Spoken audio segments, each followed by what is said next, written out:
This is Todd, the Redneck Coffee Snob with Coffee Flight, and I am here with Robert Cairns. Is that to say it right? Cairns, yeah. Cairns from Stunning Digital Marketing. I teased this video on social media yesterday and got some curious people curious, and I wanted to talk to him because he was sharing with me yesterday about, or maybe a couple days ago, about an email he sent out and what happened. I was like, man, I got it. This is really cool. So I got to share this. And I think he's got somebody else that's going to share it as well.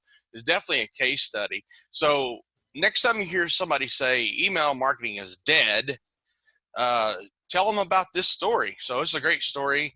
Robert sent an email out early last week for he does a lot of website care plans for his clients, 12-month plans. And he discounted his care plan and was trying to get people on that or to renew or sign up. And we're going to go through some of the variables because, you know, if you did what he did on my plan, my list, it probably wouldn't work, but it did work on his. We'll talk about those things. But in the process, he earned $17,472. He had a 92% open rate. And so we're going to talk, those are some really, really cool numbers. And we're going to talk about that. We're going to talk about the variables, and we're going to talk about the one thing that he did that I think anybody can implement to help with a service or a product you're trying to sell. So first of all, welcome, Robert. Thanks, Todd, for having me, and thanks, everybody. I hope you're staying safe. You're staying home, by the way. Oh, like I'm not right now? Yeah, and well, you're okay. You're by yourself, and you're looking after yourself and your loved ones. We all know everybody's having a tough time, so let's just kind of stay together and figure that out, too. We need some good news. So, yeah. But I think we're going to talk about the principle you use because, like I said, your context is unique, and it wouldn't work for every context, but the principle you use can be used by anyone. But the thing that when I look at the numbers, the astounding thing to me is 92% open rate. And I know you keep your list cold, you keep it engaged, and talk a little bit about how you do that, how you keep people opening, because that's not enough. I mean, that's a high open rate, but you normally have high open rates anyway. Yeah. Normally, I run somewhere around 40 to 50%, which is still high. The industry average is somewhere between 5 to 20. So what I do is I do maintenance on my list. So I use MailerLite as a platform. I'm actually using the paid version of MailerLite. I'm not on the free version anymore. And what I do is I go through my list, and the people that haven't engaged, I actually segment off. And the reason I do that is Google, believe it or not, starts to look at emails and say, okay, these aren't being opened, so they must be spam. So it is actually worth it for you to segment non-engaged people off. So I have an active engaged list of about just over 6,100.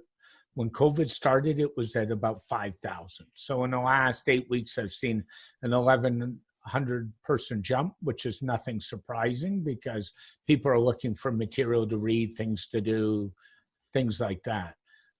In terms of segmenting off, I go through my list every month, and I take people that haven't opened up emails in the last 30 or 45 days, and I put them in a segment, and I will send those people nurture emails and say, if you want to get back on the list, click here, and they don't get any of the regular emails. That's the first thing. The second thing I do is, as a rule, I generally don't hard sell or abuse my list. So I typically, being a digital marketer, hand my list tips on how to do digital marketing, how to do WordPress stuff, how to do time management stuff, how to run their business, all for free. If you want it all, it's there. And all you have to do is read it. Yeah, Rob puts a lot of really good stuff in his emails. Does it a couple times a week. And to your point about segmenting off subscribers who are not really responding or opening, MailerLite actually has a feature where you can clean, as they call it, your list, and it automatically does if you don't want to, segment off the list like you're doing. So, and I actually just did that recently. So, but yeah, I get some emails that are kind of curated lists. Robert's kind of a curated list. He's like, if you're interested about this, read this. Yeah. But Another one that I get that's very good, and I don't mean to detract from what we're talking about, but I would be interested in her open rates as well. But Ann Hanley, who's a veteran writer with marketing professionals, I think is what it's called. Yep. I was just reading that. I hadn't read her email in a while, and I was just going through emails last night, and I was like, man, it's amazing the stuff she puts in this email. And so if you want to learn to write better, I recommend that. But Rob has gotten, I mean, he has 6,100 people. He actively pares it down, so he could probably have more on his list than he does. And it's very customer focused type email. So whether you're his customer or just another person in the field, being on his list can be very valuable to you. So I think that's important for how he engages. I'm sorry, I just kind of hijacked that, but anyway, so so you got 6,100 approximately.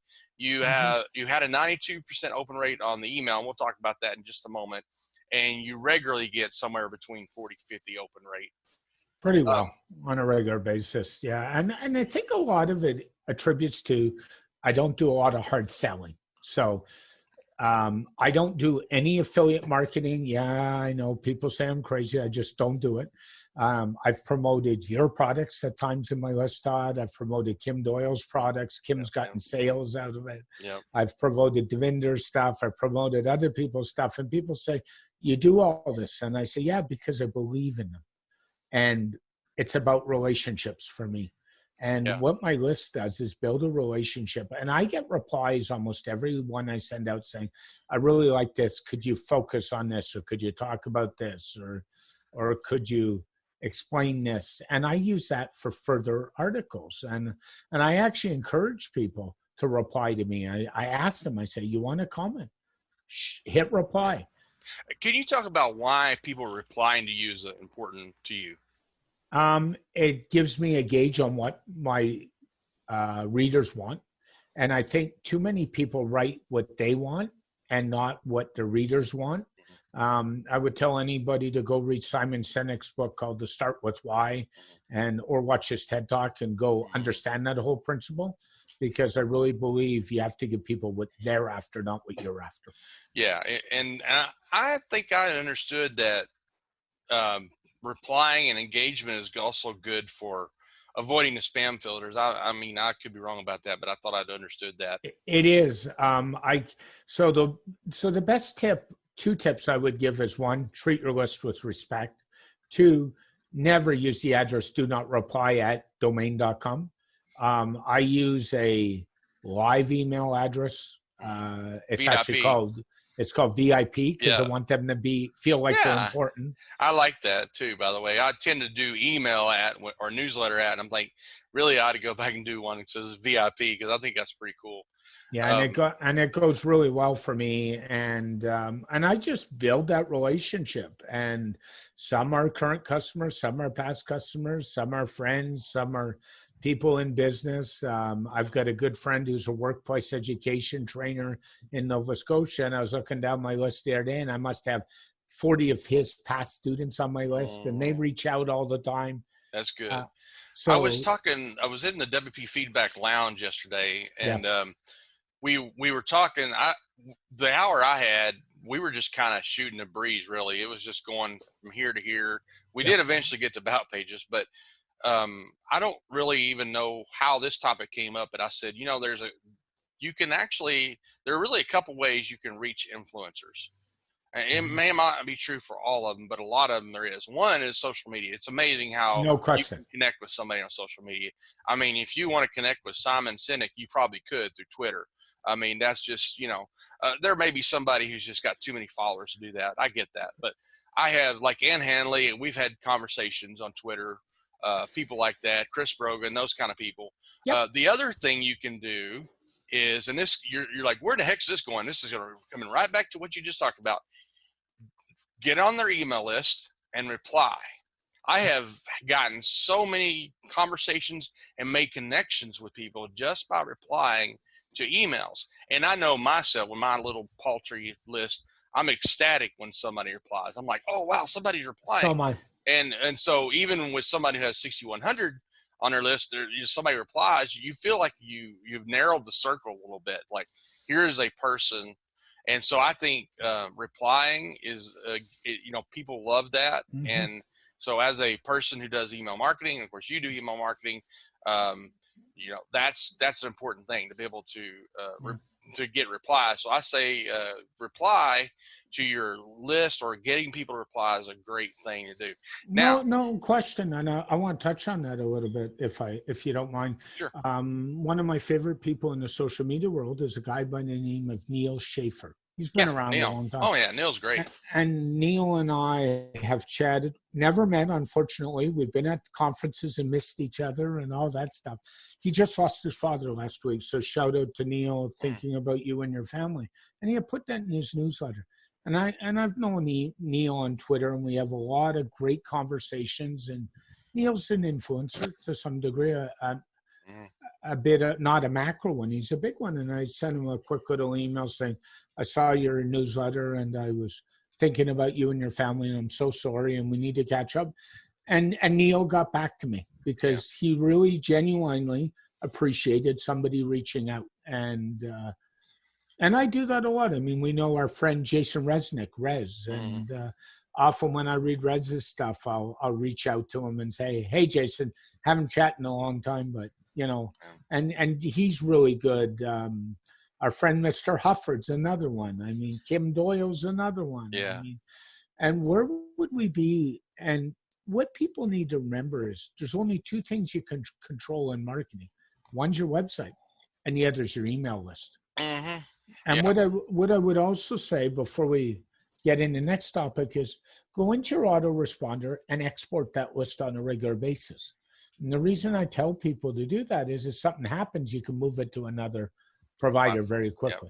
Yeah. But you do control your email list, and remember that. Yeah, that's a great point. And that's like, I call that the number one thing to keep in mind in digital marketing, is that you need to own your own real estate, which means a website and email list. Yes.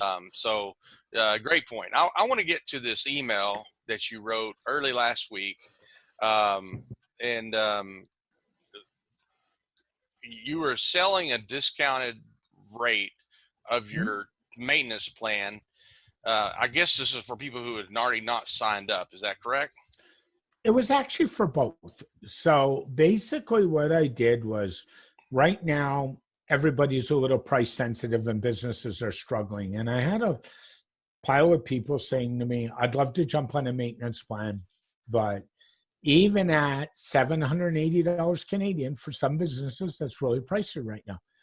So I did some thinking, and I came up with a scheme where I would discount for any reader of my newsletter or anybody that somebody from my newsletter forwarded the email to, I would give them 30% off. And I made that deal for new and existing customers. Mm-hmm. That's it. And I also made it clear that this would expire on May the 5th, so it's still running. And I also said I would not offer another 30% discount again this year or higher, because I believe in integrity, and I will do that. There's no question. So I offered help out, and it kind of translated a bit where on the weekend I offered some regular customers, current customers, actually even greater discount to renew early because they've been with me a long time. I offered them a 3-day fire sale, and that's a whole new discussion. But yeah, I just wanted to help some people out. It's tough right now. So I said in my little social media post, what got a little bit of traction, there was one thing you did, and you had a different thing in mind than I did, but I think they're both sides of the same coin. So talk about the major selling point for this email. There was a couple of things. One was the headline. The headline was, "You've been hacked. Now what?" That's simple. So that got people's attention. In the first couple paragraphs and second paragraph, first thing I said is, hack attempts are up on my servers by 300% due to the script kiddies all being at home and having time on their hands. So those two pain points, and then of course the 30% discount. So that's another pain point. I hit three things. How do we protect themselves? There's more targeted attacks.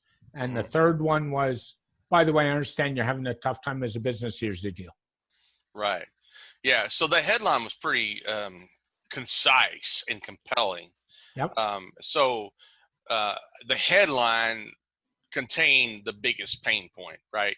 And there you said before we got on the chat that there was something you always like to say, something like it's not if, but when we're gonna get hacked. It's not if you're hacked; it's how you will recover from that hack. Yeah. So what I'll share with you personally, I've only had one hack problem with my website, my personal website. That happened a year and a half ago. That was due to a GDPR plugin that came out with 1 million installs, and some guy developed what's called a 0-day flaw, which means they don't have time to patch it.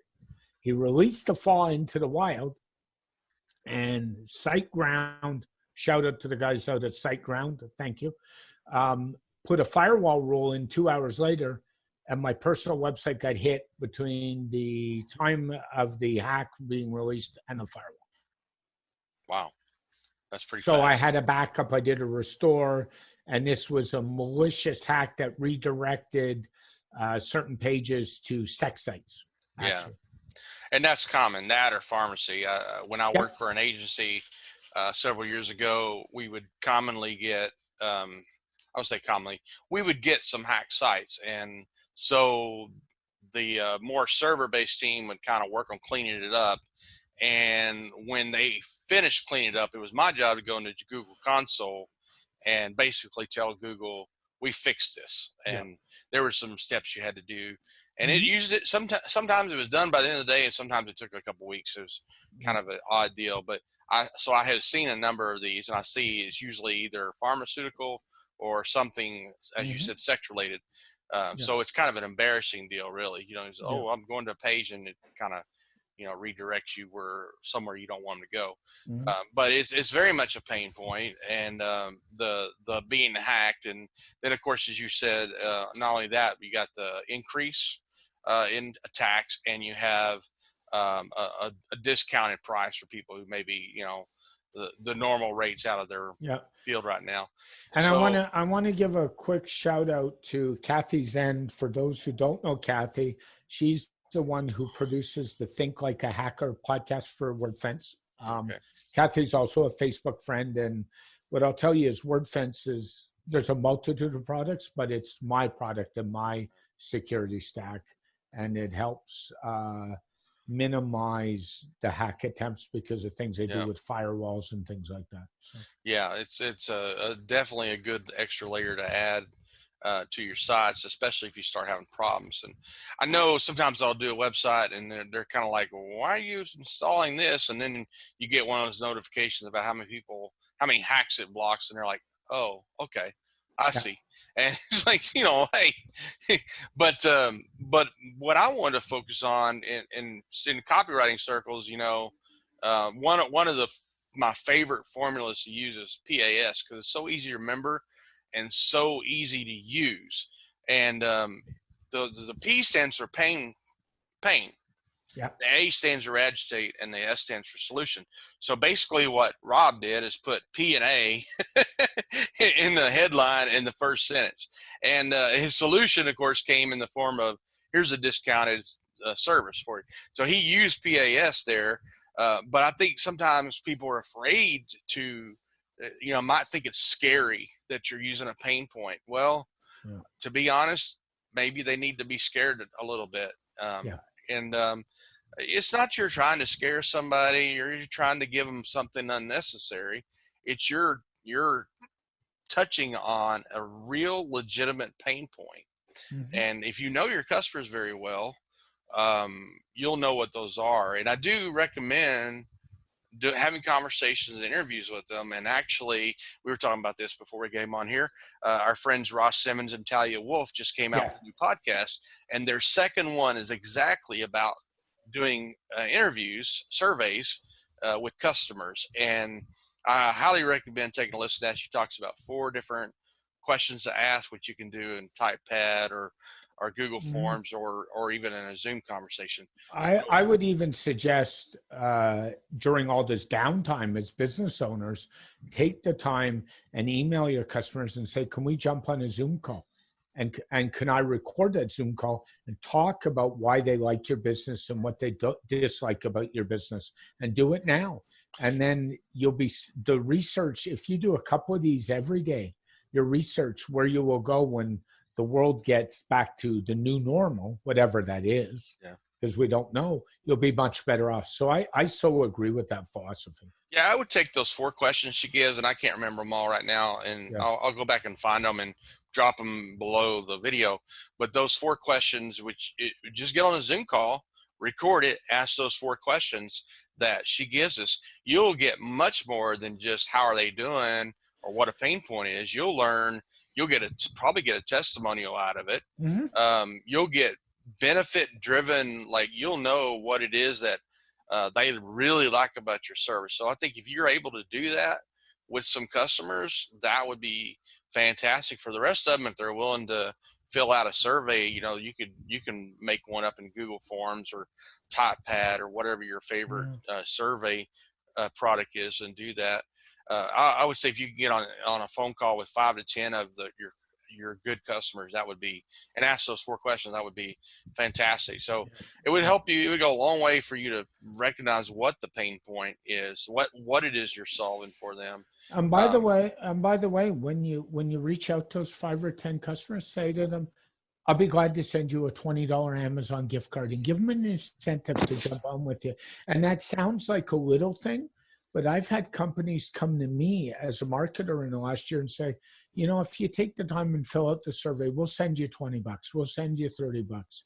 And the advice, $30 to get somebody to engage with you and fill out a survey is not a lot. I still remember the days in my younger days where you go to these marketing research surveys and they bring everybody in a room and then hand you a shiny red $50 bill for spending an hour with them. So offer to give your best customers a little something. "I'll send you a bottle of wine.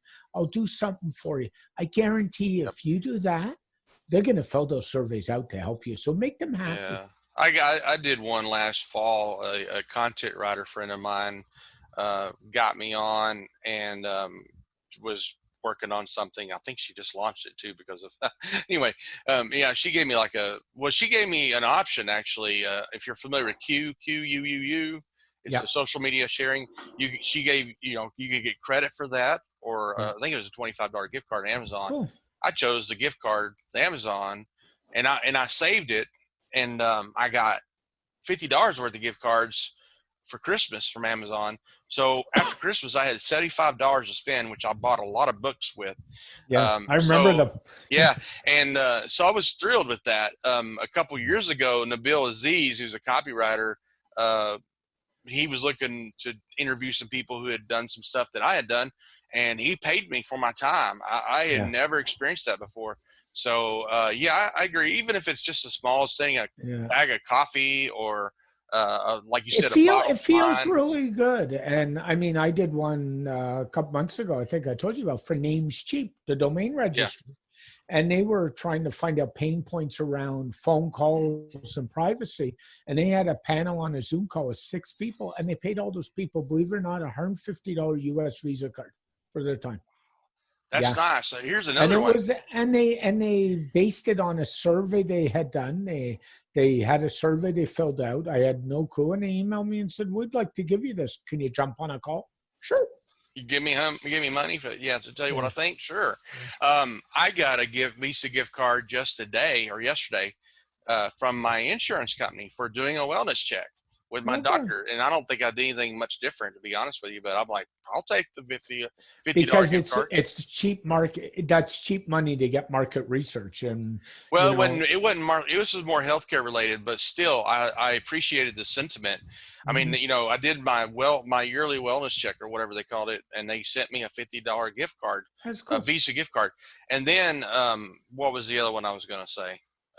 If you're local to like all your customers are local, look, guys like you and me have customers all over, but let's say you're a business that almost all of your customers are local. Then like in Conway, I might say, here is a bag of cookies from Patty Cakes, which is like I've done that. Yeah. bakery that everybody likes, or here's a bag of coffee from Round Mountain Coffee or something like Yeah, that. of course. Those are really cool gifts too. So, And the other thing that works really well is Starbucks gift cards. I've had people, those who don't know, you can actually send virtual Starbucks cards. And I've had people send them to me. Now, I'm not the Starbucks guy, but I will tell you, my wife is the Starbucks gal. So. Yeah, you give them to her and you earn brownie points with your wife. Yeah, so yeah. that works okay. Yeah. Well, Amazon gift cards, Starbucks, Visa gift cards, a bag of coffee, a bottle of wine, cookies, whatever. It's a sentiment, and you can get some really good stuff out of that. Well, I appreciate you coming on talking about this email you sent out that really hit a home run. Yep. And if we all could, earn $17,000 like that, that would be awesome. But you did have some variables that like 6,100 subscribers, engaged lists, and so forth.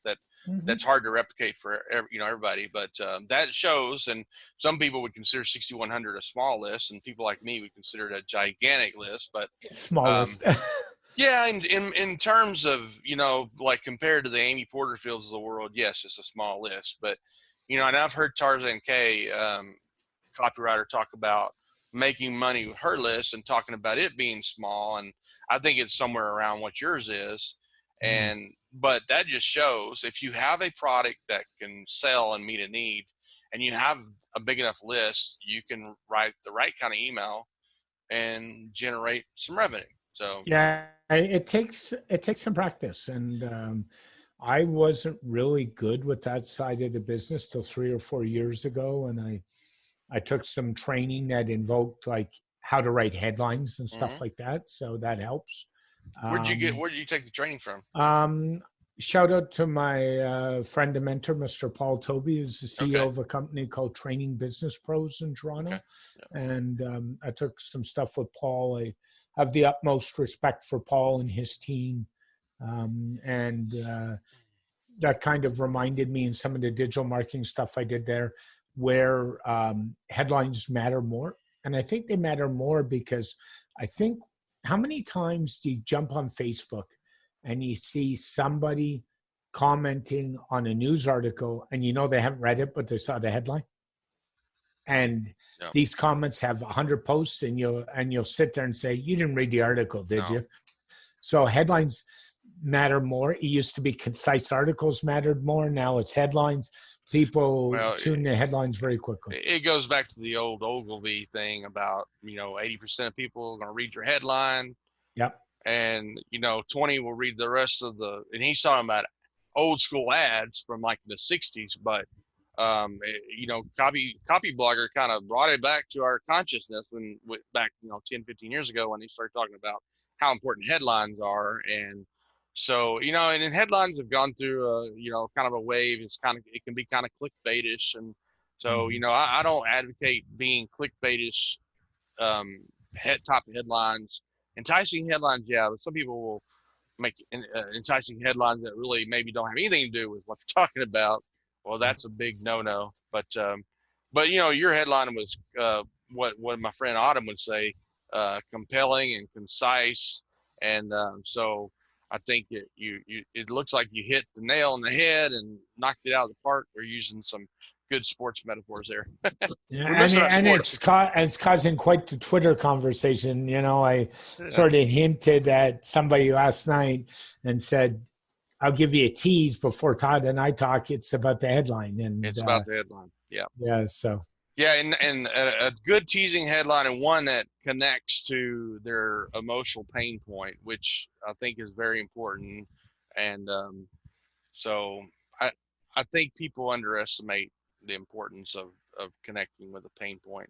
And just keep working on your headlines. Like if you got some time during this downtime, take a piece of paper and write some. And there's some really good sources out there. I mean, WordStream has talked about headlines and ad. Digital marketer Ryan Dice's outfit has put out countless articles on headlines. Tarzan K's talked about headlines. You've talked about headlines, Todd. Conversion XL. Website CXL. Also, there is an article. I think a guy's named Justin Blackman he put out a year or two ago on Copy Hackers about his experience of writing Yes. 100,000 or 10,000 headlines and what he learned. And it's just really fascinating to read his Yep. story about doing that and what he learned. So yes, there's a lot of good resources. I think Sumo has had some really good articles on headlines as well along the way. Yeah, so. as well. And keep a swipe file. And for those who don't know, a swipe file is just a file of ideas, and put those headlines in the swipe file and keep track of what's working. And then you can go and reuse stuff. I mean, most of us don't reinvent the world. We just reuse the world to our benefit. Yeah, there's a lot of what people will refer to as formulas, headline formulas, and some of them work and some of them maybe, depending on, obviously everybody's context is different. So, Yep. Anyway, thanks for the chat. Thanks You're for welcome. coming on and talking about that. I'm gonna go ahead and shut this off for the day, and just remind everybody to don't give up, don't ever give up, And be safe. And be safe.